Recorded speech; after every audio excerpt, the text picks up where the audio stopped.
Voir que c'est un homme, mais dans son intérieur, il sait que c'est un démon en chair. Il y a des conséquences qui arrivent parce que nous nous sommes mal conduits à certains moments. Et je vous donne l'exemple des gens concrets. Et ce frère-là, en plus, c'était un bon chanteur avec la voix. Il animait comme il faut à l'église. Il prend là, il laisse, il prend là, il laisse. Mais avant de laisser, la première chose à faire, c'est de passer à acte. Et puis, tellement que vous aussi, les sœurs, vous êtes tellement, je ne sais pas, je ne dis pas fragile. Je dis vous êtes faible, sans discernement. Et puis, vous vous laissez. Il y a des conséquences dans tout cela, n'est-ce pas? Quelqu'un qui craint Dieu, il sait que non, moi si, je me rappelle, j'ai parlé même de ça, de quelque chose que moi j'ai vécu. On m'appelle, viens, je pars là-bas, j'assiste deux jeunes garçons, jeunes filles, jeunes garçons. On a fait la fête comme le mariage. Fiançailles, hein? Écoutez, fiançailles. On donne ça, donne ça, donne ça, donne ça. Il donne les choses. C'était à votre fiançailles. Et puis le soir, quand c'était fini, on a fait la grande fête. Ils faisaient entrer. Maintenant même les fiançailles, on les fait entrer comme mariés. Allez, ils entrent dans la salle des fêtes, ils arrivent là, les gens ils mangent. Mais quand vous faites comme ça, vous poussez les gens à faire quoi? À commencer déjà à vivre ensemble. Il y a la différence entre le mariage et le fiançailles. Le fiançailles, ça se fait dans la famille. On fait comme ça, on ne prend même pas la salle, on mange les gens qui sont là. Et puis quelques temps après, après j'entendais même plus parler. Et c'est la maman de l'homme qui m'appelle. Moi j'étais à la maison, je me reposais, téléphone. Oh pasteur, voilà, il y a ça, il y a ça, il y a ça. Et heureusement, Dieu m'a aidé. J'avais une parole sur le champ. L'exemple de Marie, n'est-ce pas? Marie et Joseph. Je dis, écoute, Marie était tombée enceinte. Marie était fiancée de Joseph. Quand elle est tombée enceinte, son mari savait que non. Comme Marie est là, moi je ne l'ai même pas encore connue. Mais comment une femme que moi je ne connais pas, elle tombe enceinte? Hein? Et ça signifie qu'en dehors de moi, il a un petit copain. Hein? Mais malheureusement, le petit copain là, c'était le Saint-Esprit, qui n'est pas visible. Alléluia. Je pensais que vous allez dire Amen. Amen. Je vous fais mal, hein? Non. Moi, je suis là pour enlever là où il y avait là où la blessure commençait à sécher là, j'ai besoin d'enlever les machins là. Pour mettre encore les produits là qui fait mal, comment ça s'appelle? L'alcool. Comme ça, tu tires. J'ai assisté dans des baptêmes en Afrique, des femmes qui pleurent. Parce que tu dis, mais pourquoi ma soeur tu pleures? Et elle pleure sa vie. Vous avez compris? Elle pleure sa vie. C'est qu'avant je faisais comme ça. Maintenant je vais mourir et ressusciter avec le Seigneur. Je ne vais pas faire. Ça peut arriver qu'on tombe dans les péchés, on vit différemment. Mais la grande partie, je sais que non, j'ai pris la décision de ne le plus faire. Des gens qui pleuraient, qui pleuraient, qui pleuraient. Et puis tu vois la façon dont ils confessent. Mais ici, les gens qui vont au baptême, hein papa, après ils font quoi? Ils vont faire la fête. Et dans la fête, ils dansent le monde. Ils dansent la danse du monde. Quelqu'un qui vient de mourir avec le Seigneur, après il va danser encore les choses du monde. Le monde dans la confusion. C'est pourquoi il y a toujours des conséquences. La Bible dit, les salaires du péché, c'est quoi? C'est la mort. Et la mort, là, c'est les conséquences. On appelle ça salaire. Mais moi, j'appelle, c'est les conséquences de ce que toi, tu as fait. Gardez-vous, peuple de Dieu. Gardez-vous. Vous qui n'êtes pas mariés, ne prenez pas l'habitude de comment on dit, tu vas coucher avec ton copain. Après, tout d'un coup, tu tombes enceinte, tu vas au chiffre sans dire à maman ou à papa, sans dire à personne. Tu vas là-bas, comme tu es déjà majeur, on te fait. Fais comme ça. On va nous téléphoner que non à la maison, voilà, ta fille est passée là-bas, Dieu l'a confondu, il est mort. En Angola, on a vu des choses comme ça. Hein. Je ne sais pas, pasteur Massif nous a raconté. Oui, quelqu'un m'a dit. Il y a quelqu'un qui s'est improvisé médecin, hein, infirmière. Et puis, comme des jeunes filles là, l'autre est tombée enceinte et puis elle va là-bas. On enlève le bébé par la force. Hein, par la force. Sans anesthésie, sans rien. Et puis tout d'un coup, la fille est décédée. Vous savez ce qui s'est passé? l'infirmière, comme c'était un Congolais, il a laissé tout là-bas, et le cadavre, et le bébé, et la maman qui est décédée, elle est partie, elle dit à sa femme, fuyons. Ils sont partis. Et puis après, ils ont venu trouver tout la femme décédée. Écoutez, tout ce que nous faisons, il y a des conséquences. Tu es une jeune fille, ne te laisse pas emporter par n'importe quoi. Nous vivons les temps difficiles, les temps où les gens ne sont pas bénis. Pourquoi? Parce que ce qu'ils cherchent, ils font autre chose. Tu veux que Dieu te donne l'enfant, sois fidèle avec ton mari. Alléluia. Amen. Dieu te donnera un enfant. Tu veux que Dieu te donne un mari, ne va pas chercher ailleurs. Ne cherche pas le mari qui, par exemple, tu commences déjà à coucher avec l'autre. Non. Ne cherchez pas à vivre dans la corruption. Ne cherchez pas à faire ce qui est mauvais. Zachée, il a profité. Il a donné. Jésus est entré chez lui. Il a fait tout le bien que lui pouvait faire pour se racheter. Mais prenez l'exemple de David. La Bible nous dit, Zachée était monté sur l'arbre des sycomores, n'est-ce pas? Lui, il a fait quoi? Il est monté. Mais David aussi, il a fait quoi? Pour tomber dans l'adultère. David, il a fait quoi, papa? Il est monté, il s'est réveillé, les autres sont en guerre. Écoutez, il y a des sortes de distractions. Là, Zachée, il était monté sur l'arbre. Mais David, les autres sont en guerre. Lui, il s'est réveillé le matin, il va au balcon, il commence à se promener.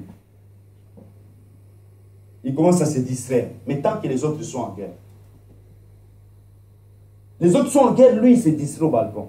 Et quand il se promène comme ça, c'est là où le péché est venu, n'est-ce pas? Comme les yeux regardent de gauche à droite. Et les yeux sont allés tomber là où il y avait une femme qui se lavait.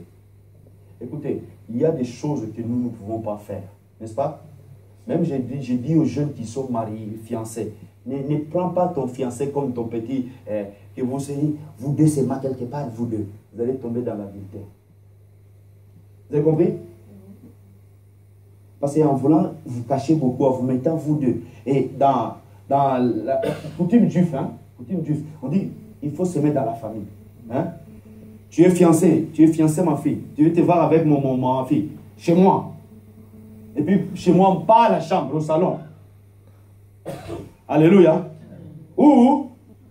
Au salon. J'ai vu les blancs, les petits copains, ils peuvent venir à la maison, ils prennent la fille jusqu'à la chambre où ils s'enferment là-bas. Ils sont à la maison, ils font des conneries, papa est au salon, papa est dans la maison. Ça, c'est des coutumes, des péchés qui salissent la maison. Restez au salon. Si vous allez vous voir en public. Amen. Amen. Alléluia. Amen. Comme ça évite que vous puissiez... Vous savez, les fiançailles, comme je vous ai dit, ça c'est... Marie, quand elle s'est retrouvée enceinte, Joseph voulait faire un secret, en coulisses, hein, dans le silence, il dit non, écoute, comme tu es enceinte, on finit là. Mais comme c'était enceinte de Dieu, que le Saint-Esprit est descendu, c'est le même Dieu qui est venu dire, non, ta femme n'est pas enceinte d'un homme, c'est le Saint-Esprit qui est descendu ici. C'est Dieu fait chair. Alléluia. C'est qui? C'est Dieu fait chair. C'est qui? C'est Jésus-Christ, n'est-ce pas? Jésus-Christ est descendu par l'Esprit et entré dans la vie de Marie. Parce que ce sont des prophéties qui s'accomplissaient. Et puis il dit non, il ne faut pas les mettre à se séparer d'elle. Et c'est ça. Mais il faut imaginer que non. Cette maman-là, quand elle m'a téléphoné, moi j'ai dit, écoute, la Bible dit comme ça. Comme la fille commençait déjà, elle a abandonné son fiancé, il retourne pour vivre avec son ancien copain, avec les... J'ai dit, tout ça, il faut que ça finisse. Hein. Moi j'ai dit comme ça. Moi j'ai dit, c'est fini. Et c'est ça ce que la Bible dit. Moi, je ne peux pas dire que non, écoutez, comme vous étiez là, comme ça par plaisir, non. Je dis, je n'ai pas tenu même compte de la famille, de l'homme ou de la femme. Je dis toujours que non. Écoute, dis à ton fils que non. Dis à la famille non. Restez même avec tout ce que j'ai donné, c'est fini. Parce que tu ne sais pas ce que la fille fait là. Ça tire quoi dans la famille? Quand tu seras avec elle, vous savez, il y a des relations, de l'intimité qui amènent des malédictions. Nous avons entendu même des gens, des mondes de ténèbres, qui disent qu'ils ont des filles passées par là, qui couchent avec des hommes, et puis ils prennent leurs spermatozoïdes, et puis ils les amènent dans le monde éternel. N'est-ce pas? Vous allez prendre des gaillards bizarres. Moi, je dis, hein, mes enfants, ils sont là. Tu m'amènes un homme bizarre avec beaucoup de... Je regarde comme ça, c'est comme un homme, pas comme un homme, un animal, comme pas un animal, comme un démon comme ça. Je dis, toi, tu ne viens pas chez moi. Tu n'es pas digne d'être le mari de ma fille. Parce qu'un homme fait doit être un homme fait. Alléluia. Tu dois te comporter comme un homme. Mais si un homme commence à vivre comme une femme, on était dernièrement avec ma fille Grace, on sort du chiffre, je regarde quelqu'un comme ça, passant, je rigolais. Je dis, je ne sais pas, c'est un homme, c'est un garçon, c'est une fille, c'est quel être comme ça? Est-ce que c'est un animal? Tu ne sais même plus. Et puis il rigolait. Il dit, mais papa, t'es méchant. En plus, tu parles. Moi, on était déjà un peu avancé. Parce que je suis créé. Comme ça, on rigole un peu. Parce que vous savez, mes enfants, je vous dis, tout ce qu'on fait, la Bible, les gens du monde disent, tout se paye ici, ici bas. Pourquoi aujourd'hui vous regardez dans le monde, même ici en Europe, il n'y a que des divorces, des divorces, des divorces, des divorces. Si tu vois un couple qui sont ensemble 30 ans, 40 ans, ce sont des gens qui s'aiment. Maintenant, il faut tenir à cela. Mais vous pouvez changer cette atmosphère-là. Hein? Amener un nouveau vent. Que tu te maries à ton âge. Et puis jusqu'à ce que non, on voit, oui, vous vieillissez. Vous savez, si, les vendredis, on a parlé de quelque chose ici, dans notre veillée de prière.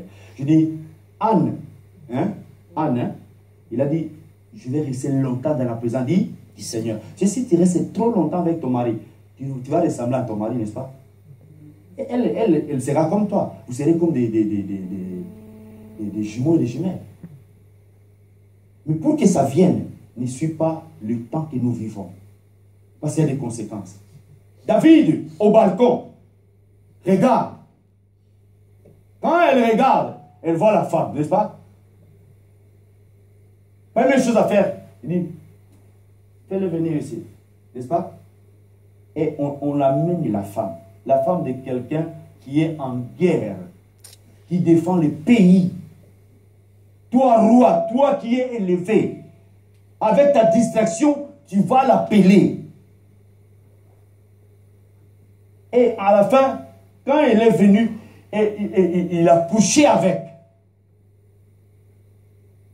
Et dans le péché qu'ils ont commis, un enfant est né. Écoutez, tout ce que l'homme fait. On dit David, c'est un homme selon le cœur de Dieu, n'est-ce pas? Mais quand vous entrez dans sa vie, vous allez voir ce que lui, il a fait. Ça a créé une débandade de problèmes dans sa famille. Débandade de problèmes. Premièrement, Dieu n'était pas content de ces mariages-là. Hein? Parce qu'il a fait quoi? Il appelle le mari, viens. Va coucher avec ta femme. Va à la maison. Ce que tu fais, ne le cache pas, dis-le devant le Seigneur. Parce que Dieu voit. Alléluia. Amen. David, quand il l'a fait, il voulait camoufler. Vous savez, camouflage, hein, c'est comme les militaires, n'est-ce pas? Ils mettent les gens qui sont en haut, ils voient. Moi, je prends. C'est comme. Tu vois, les gens qui passent avec l'hélicoptère. Ils voient là, c'est comme un arbre. Ils regardent. Est-ce que c'est un arbre? Est-ce que c'est un champ de combat? Ils ne voient pas. C'est camouflage. Mais David voulait camoufler. Il fait venir le mari. Il dit, va chez toi.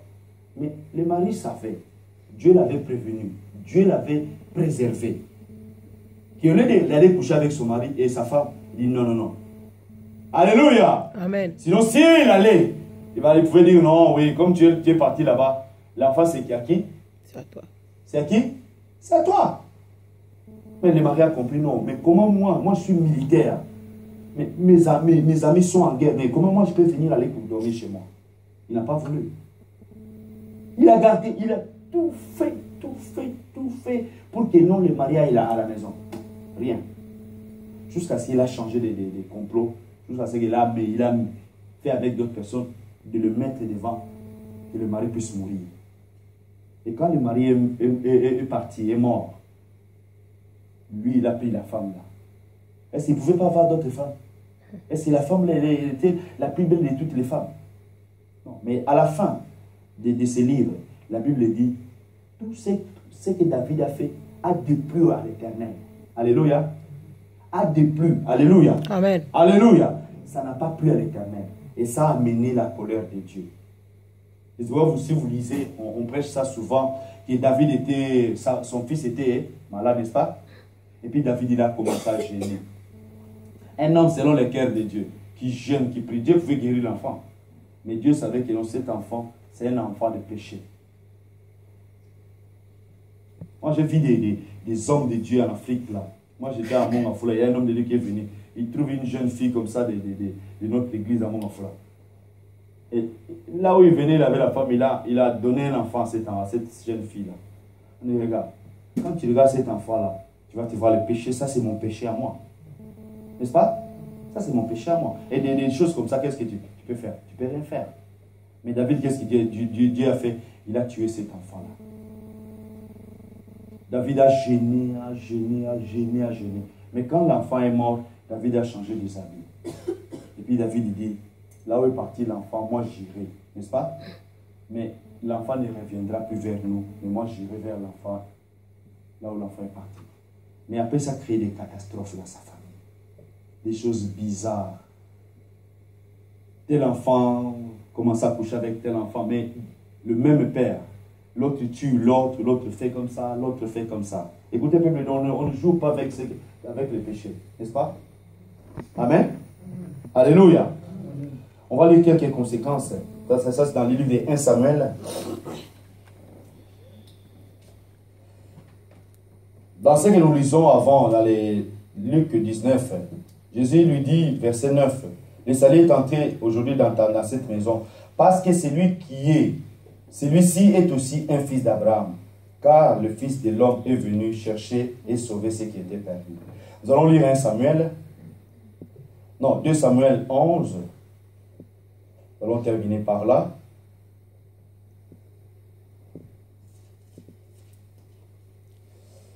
C'est tout simplement un petit conseil que je vous donne. Il ne faut pas jouer avec le péché. Dans le verset 27 du 11, chapitre de 2 Samuel 11, verset 27, la Bible dit, quand le deuil fut passé, David l'envoya chercher et l'a recueilli dans sa maison. Il devint sa femme et lui enfanta un fils. Ce que David avait fait depuis à l'Éternel.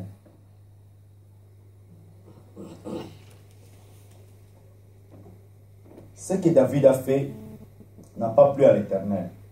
Quand ça ne plaît pas à l'Éternel, il y a des conséquences. N'est-ce pas? Dieu pardonne, mais Dieu punit. Dieu pardonne, mais Dieu punit. Je dirais quelques extraits de ce que nous devons savoir. On dit comme ça, cependant, malgré les pardons que Dieu nous accorde, il y a toujours des conséquences lorsque l'homme pêche. Parfois, ces conséquences sont inévitables par le simple fait que toute action implique une réaction.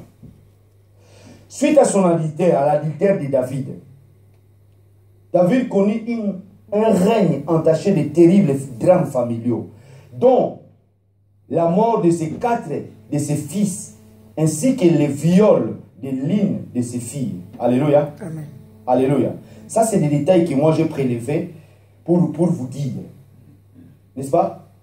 Il y a le viol de sa fille, il y a des incestes, il y a beaucoup de choses. La mort de l'enfant issu de la relation adultère entre David et la femme d'Uri. Première chose, n'est-ce pas?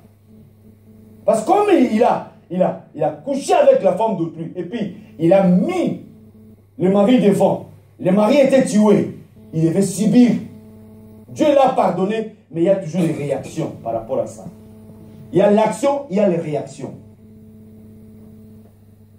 Tout ce que toi tu fais, tout ce que tu peux faire, sache une chose, que Dieu te pardonne. Mais si Dieu un jour peut-être il va te demander. Et là, on dit encore, l'inceste d'Amon avec sa demi-sœur Tamar. N'est-ce pas? L'inceste.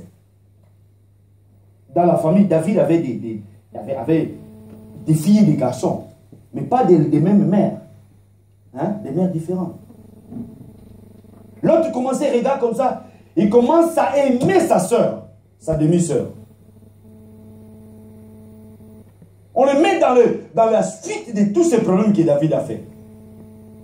Jusqu'à tel point, il a comploté avec ses amis, amener sa soeur chez lui, en se disant que non.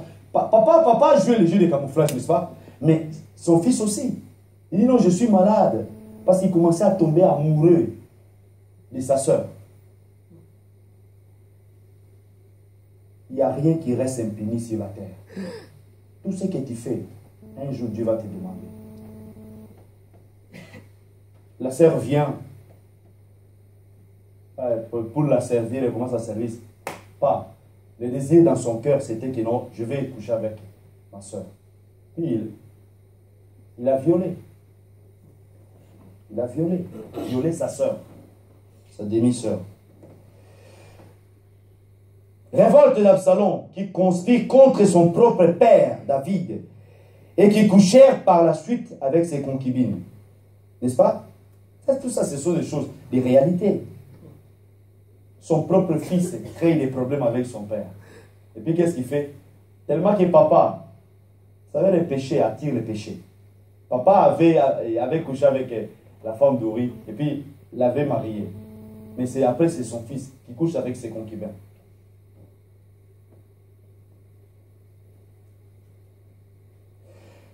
Mort d'Absalom sur les champs de bataille. Mort d'Adonija tué par Salomon, son demi-frère.